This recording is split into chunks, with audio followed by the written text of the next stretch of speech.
Le projet de construction de la maison de la petite enfance de Triel-sur-Seine a été initié en 2021 pour répondre à la forte demande des familles. La capacité d'accueil prévue est de 50 berceaux sur près de 1000 mètres carrés. La première pierre a été posée en juin 2021 et la livraison prévue à l'origine était juillet 2022.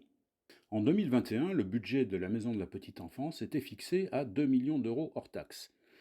Le maire décide de retenir l'entreprise Bati West malgré toutes les réserves des membres de la commission d'appel d'offres.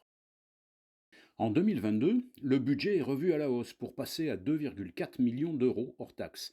En effet, dès le démarrage du chantier, par manque de concertation avec les professionnels de la petite enfance, il a fallu rajouter près de 400 kg € de travaux que le maire avait oublié de répertorier dans le cahier des charges.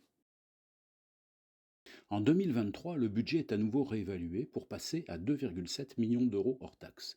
En effet, pour obtenir une subvention de 250 kg €, le maire décide de faire réaliser des travaux complémentaires d'isolation et de panneaux solaires pour plus de 500 kg €. De fait, les délais de construction sont encore rallongés et les coûts s'envolent.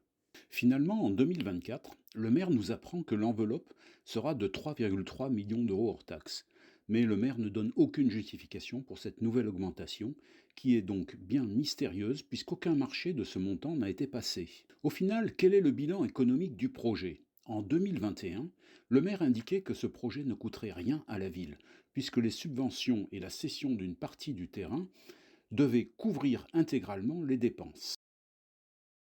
Mais en 2024, avec une enveloppe de 3,3 millions d'euros hors taxes de dépenses pour seulement 1,6 million de subventions potentielles, le reste à charge pour la ville sera en fait de 1,7 million d'euros minimum.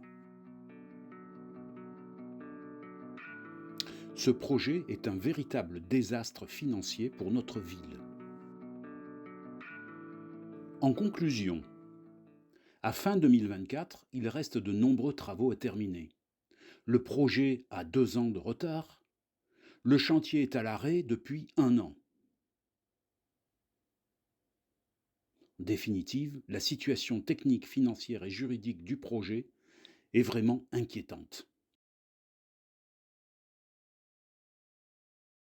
Comme il est le premier magistrat de la commune, le maire porte la responsabilité de cette situation. D'une part, il maintient une opacité totale sur le suivi du projet. Ensuite, il a mal évalué les budgets de dépenses et de recettes du projet. Enfin, il a exercé un management autoritaire et solitaire en court-circuitant les experts du domaine et en prenant des décisions unilatérales aux conséquences catastrophiques.